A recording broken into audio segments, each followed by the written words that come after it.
So I'm always going to look at it because there's new ways of thinking, there's new technologies, there's new information that comes, and we want to be able to adjust and iterate on that. My name is Matt Reiner, managing partner at Capital Investment Advisor, CEO of Wellness Strategies, an author, podcast host, and also a speaker to the wealth management community. My mission is to help every family in this country have access and be served by a human financial advisor.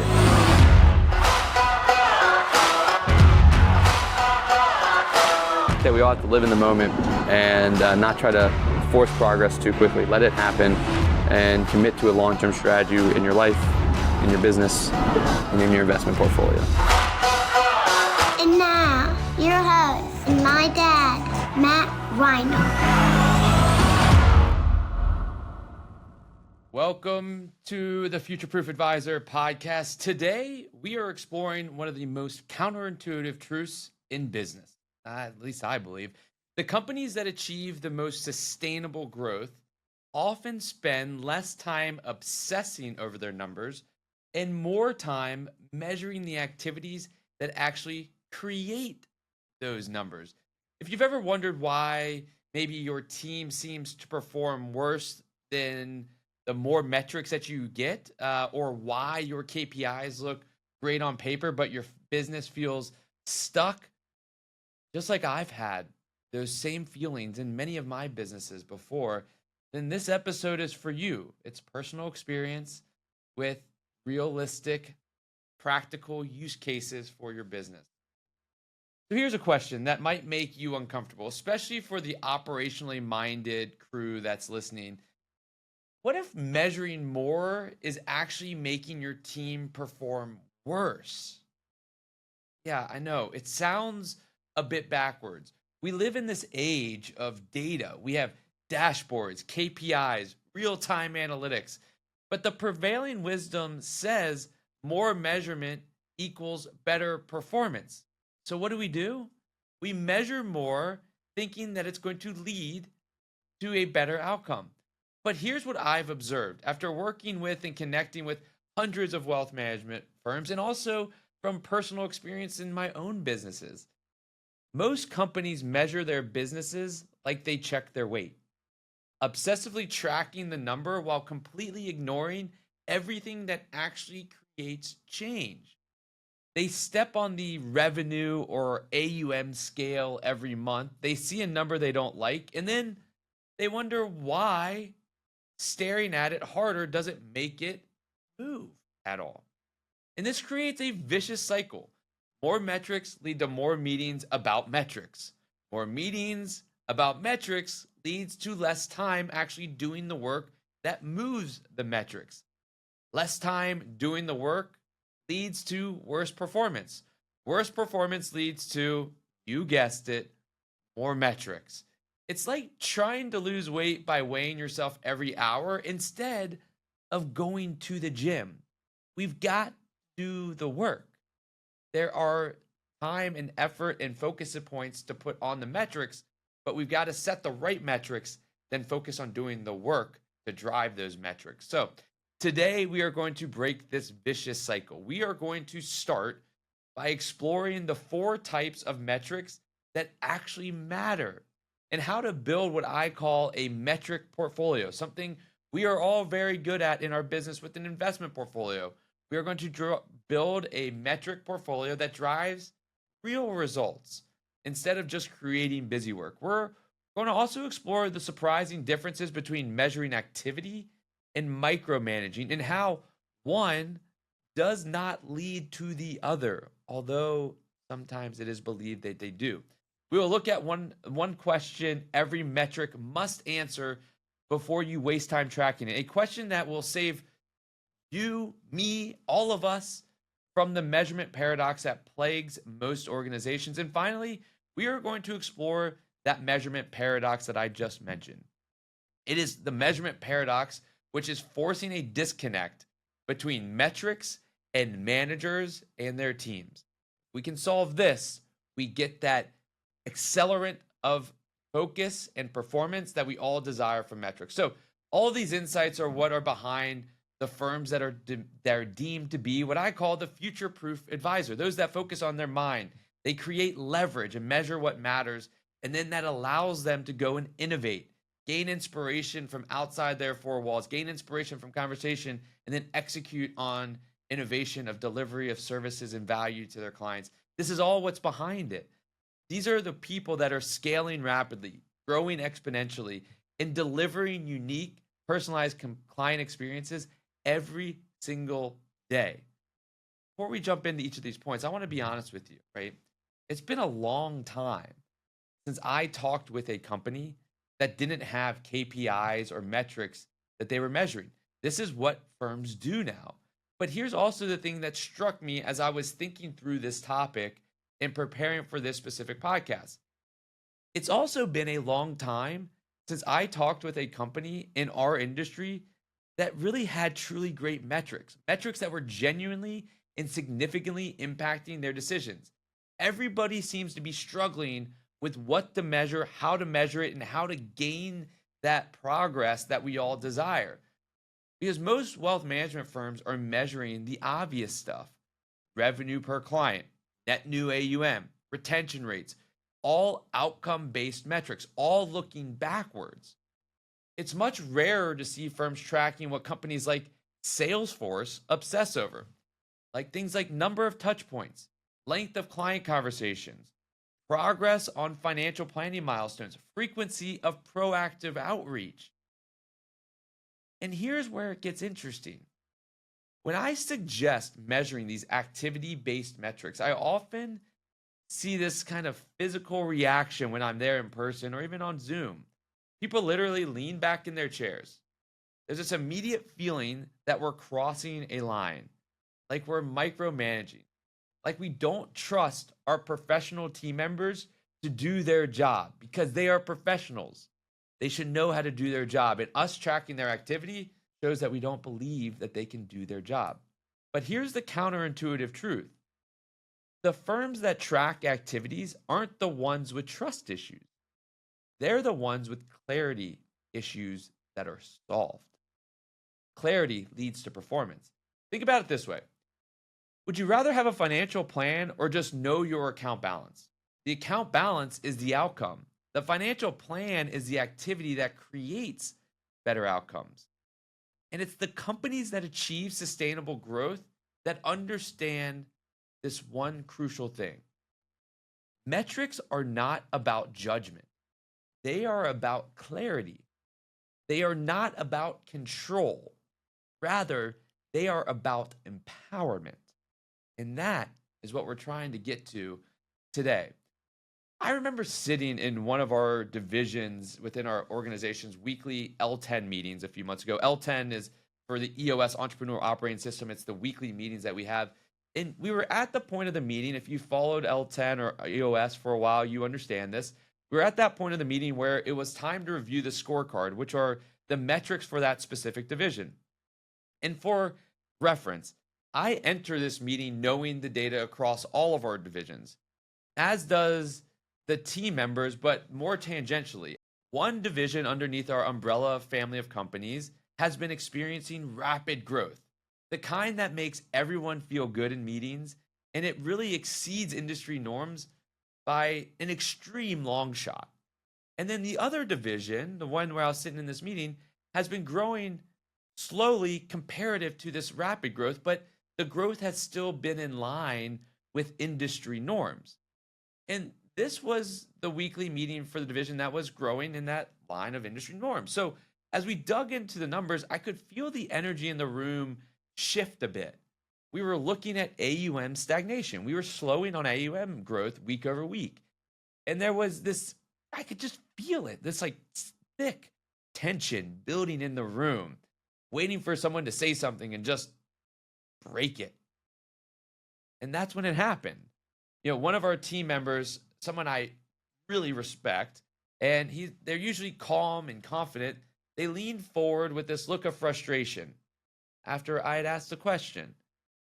And they said quietly, but with real emotion, "It feels like you're suggesting we're not working hard enough. And the room went silent. I remember it because I was asking questions about what's happening behind the stagnation. Why is this happening? What are we doing?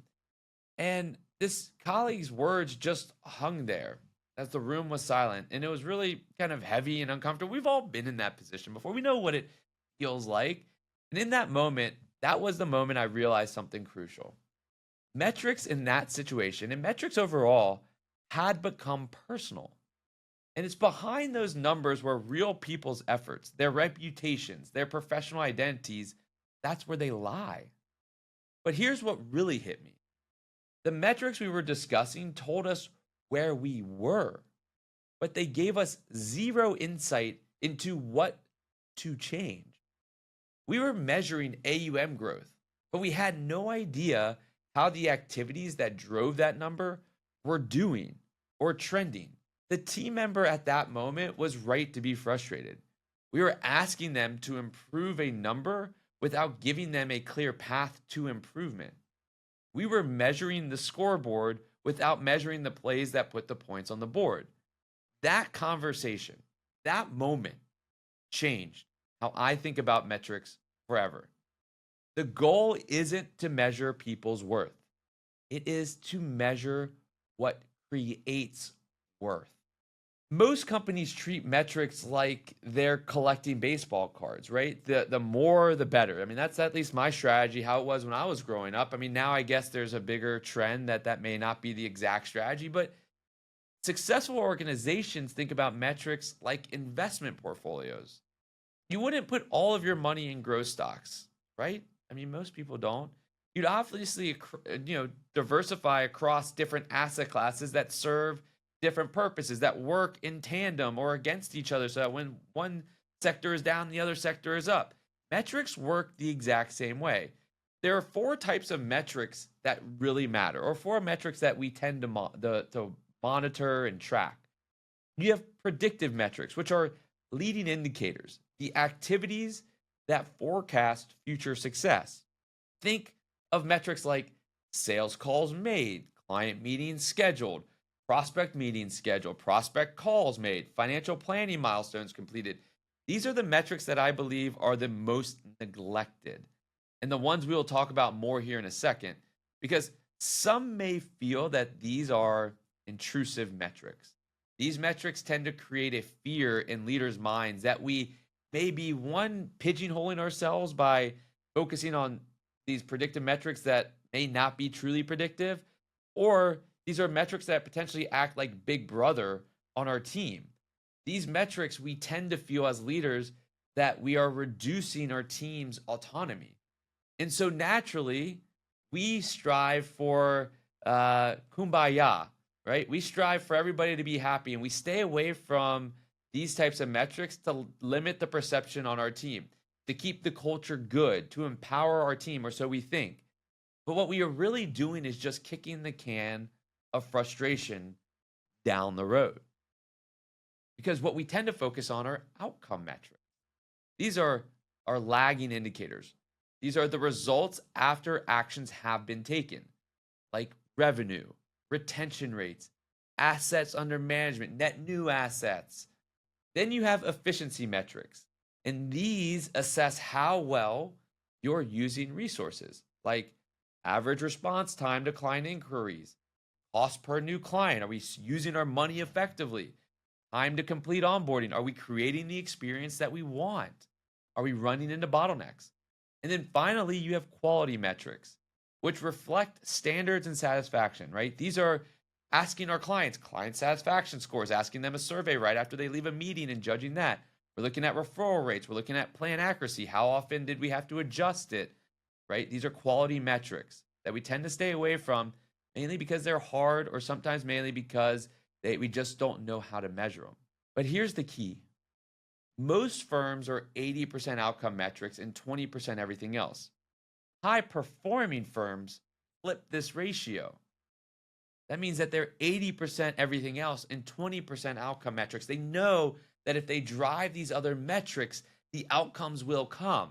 And they give us something that we can improve on, we can point to, we can take action upon.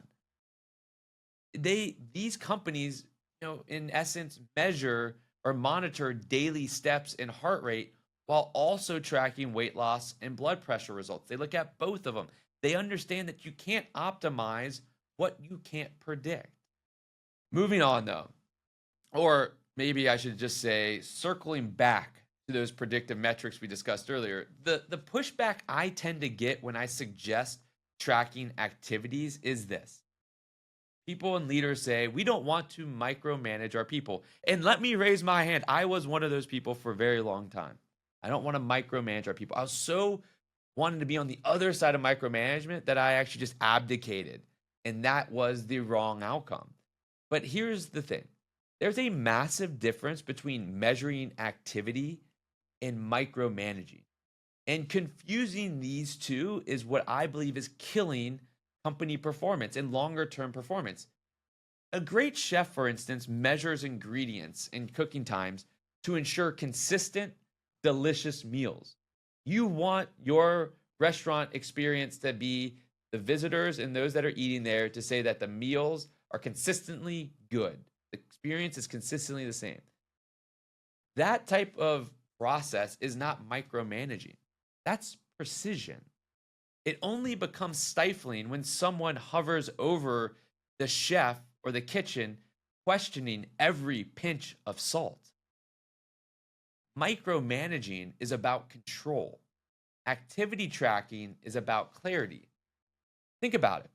Salesforce, one of the most successful companies in the world, and one of the best, I think, sales organizations in the world, although I sometimes on the other side question it, they have shown that it works.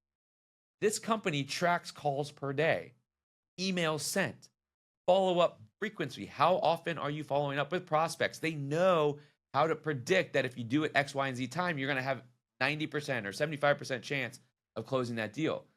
Are they micromanaging their sales teams? No. They are giving them a roadmap to success. Everybody wants success. And if you can provide the right metrics and track the right activity to deliver the success, your team just thrives in that and it grows. The difference between micromanaging and activity tracking is in how you use the data. Are you using it to punish people when numbers are low? That would be micromanaging. Are you using it to identify what activities correlate with success and help people do more of those things? Now that's coaching. Here's a practical example. Instead of saying your client retention is down, you can say, I noticed successful advisors average 3 touch points per quarter with their top clients. Let's look at how we can build that in to your workflow, your daily workflow. One approach feels like judgment, the former. The other, the latter, feels like support. The goal isn't to control your team's every move. It's to give them clarity about what moves actually matter. That's what they're looking for from a manager and a leader. Guide them, coach them. When activity tracking is done right, your team doesn't feel watched. They feel guided, empowered, and they reap success, which builds on each other and drives more success into the future.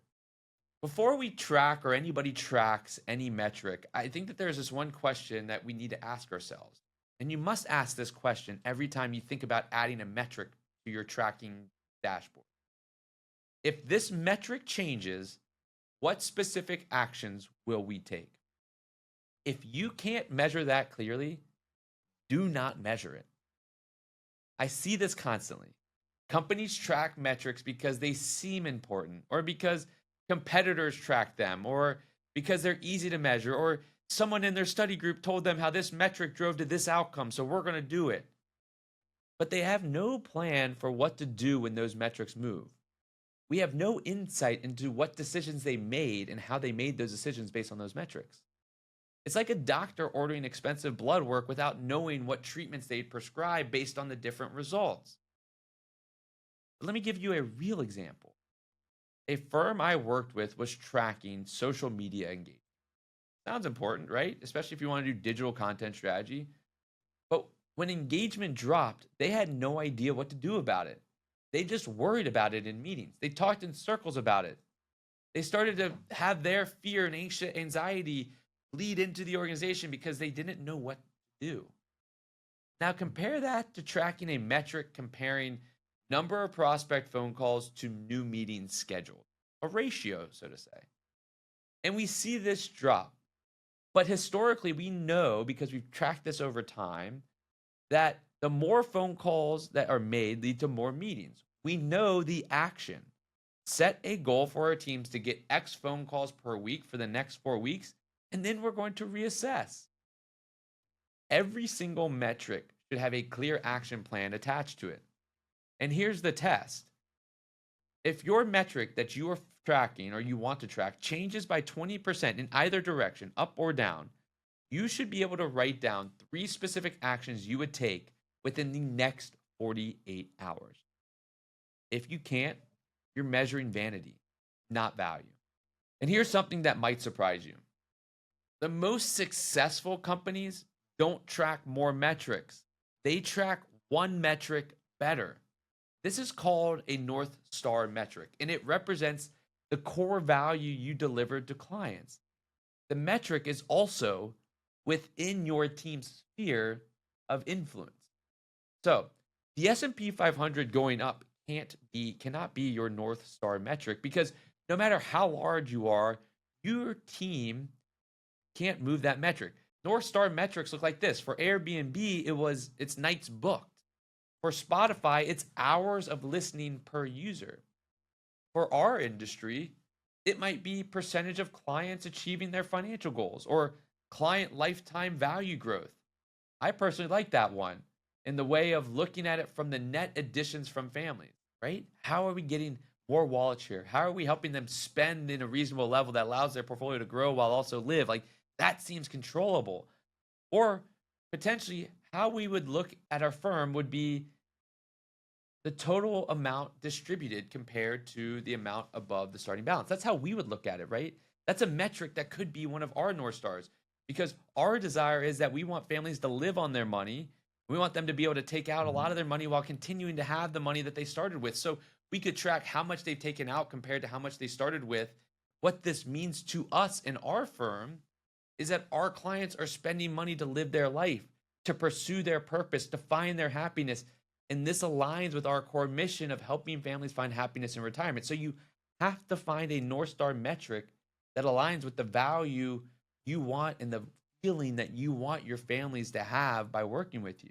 Your North Star metric should answer this question: what's the real reason clients stay with us? Is it investment performance, peace of mind, comprehensive planning, access to expertise? For us in our firm, it's happiness. Once you identify the reason clients stay with you, then you can align all of your other metrics to support that. Think of it this way. If your North Star is client goal achievement, then your activity metrics should track things that drive goal achievement. Planning sessions completed, plan reviews conducted, goal progress updates sent. Those are things that matter to you, but may not matter to other firms. That's why they can't be comparable. Each firm's North Star should be unique. That is our natural differentiator. If we all had the same North Star and all track the same metrics, then we are really getting into a much more commoditized industry than we are already becoming. The power of a North Star metric isn't just measurement, though. It's alignment. When everyone on your team understands the one thing that matters most, all their daily decisions become clear. The ability to delegate becomes easier. The empowerment that team members have to make decisions becomes more powerful. And that's what we all want. Whether you're a 3-person shop or a 1,000-person shop, this still works. The final insight, it's a challenge. Then the challenge with metrics in many organizations is that most managers praise the importance of measurement while completely failing to implement strategic measurement programs. I've been in this paradox. That's why this resonates for me. And it's called the measurement paradox. It's happening in many firms, and not, they don't mean to do it. It just is natural human instinct. And We tend to read these leadership books and we try to take it and implement it into our business, but then we don't align it with what we know or how to do, or with a process or a strategy, right? And so leaders say things like, we need better metrics, or data driven decisions are crucial. But then we say that with our words, and our actions come back and they look like this. We refuse to fund proper measurement systems, the technology to help us have that insight. We don't align metrics with strategy. We talk about one metric that sounds good, but then we talk about and deliver a strategy that does something totally different. Or we avoid accountability when metrics reveal problems because we don't want to, upset the culture. So we just kind of move away from it. Or we use metrics to blame rather than to improve. We look at it as a stick or a carrot to help motivate our people. And this paradox exists because metrics feel threatening to managers. What if the data reveals that their strategies aren't working? What if it shows they're not as effective as they thought? What happens if they select the wrong metrics and they succeed but doesn't drive growth? And then what does that show to them from how are they at strategizing, strategic thinking? It's this form of cognitive dissonance. We've talked about this a lot on the podcast, where when managers believe they're perceived one way or talk about their progress in a certain way, yet the data tells a different story. And it's really this dissonance that I believe that causes managers to choose safe metrics, ones that make them look good rather than ones that drive improvement. Breaking down the paradox really requires courage. And I think it's really difficult for wealth managers because it's so much easier for us to focus on some of these outcome-based metrics like AUM or performance, etc. And it's harder for us because we haven't necessarily done it. We got into this business to help people build investment portfolios, and we've grown these businesses to now we are managing people, and it wasn't necessarily our core skill set. And now we're trying to evolve it. So we want to let this free, laissez-faire mentality occur. And so we don't want to break down this paradox. So the courage to measure things that might reveal uncomfortable truths or create uncomfortable feelings is what is necessary, I think, to continue to grow and evolve in changing times. The courage to change when the data disagrees with your instincts, that your gut may tell you one thing, the data tells you another, and that you go against your gut. That's hard. I struggle with that still to this day. This podcast is more about me. I'm revealing my inner thoughts right here because these are the challenges that I face with you all. I am not perfect at this, but it's companies that break through this paradox that don't just measure more. They measure with more unrestricted curiosity. And isn't that what being a future-proof advisor is all about? Having the mindset, the curious mindset, you versus future you. Why are you making these decisions? The self-awareness. And then putting in the metrics to create leverage that then allow you to move to the next stage of innovation. It's that progression that creates the future-proof advisor. It's that mentality that creates the growth necessary to sustain and evolve and to impact greater and beyond anyone's imagination. You know what I find fascinating, though? We live in a world obsessed with measurement. Yet most people feel most confused than ever about whether they're making progress. I think it's because we're confused measurement with understanding. We have this full array that we don't know where to start.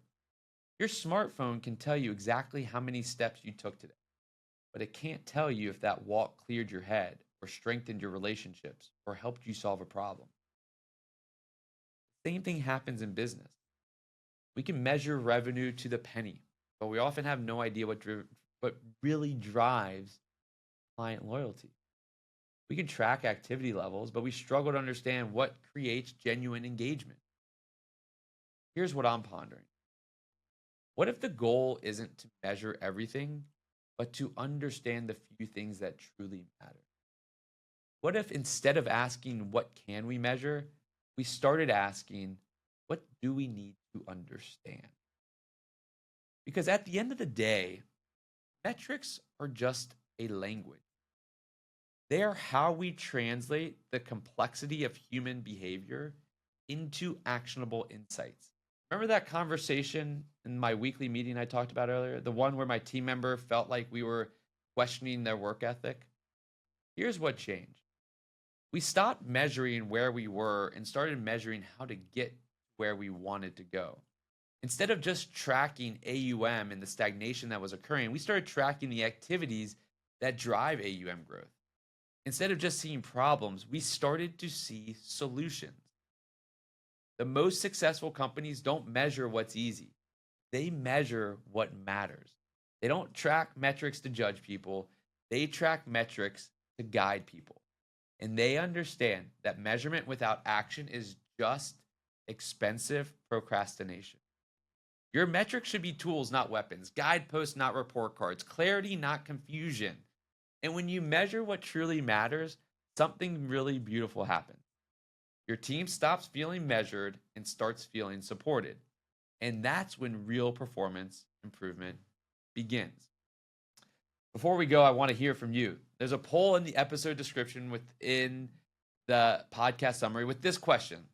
What's the biggest challenge your firm faces with metrics? It's a multiple choice question, so it shouldn't take you more than 30 seconds. Click the link, share your thoughts. Your insights help me shape future episodes. As you think about this episode, if it changed how you think about measurement, share it with a colleague. Information is powerful. Alignment is powerful.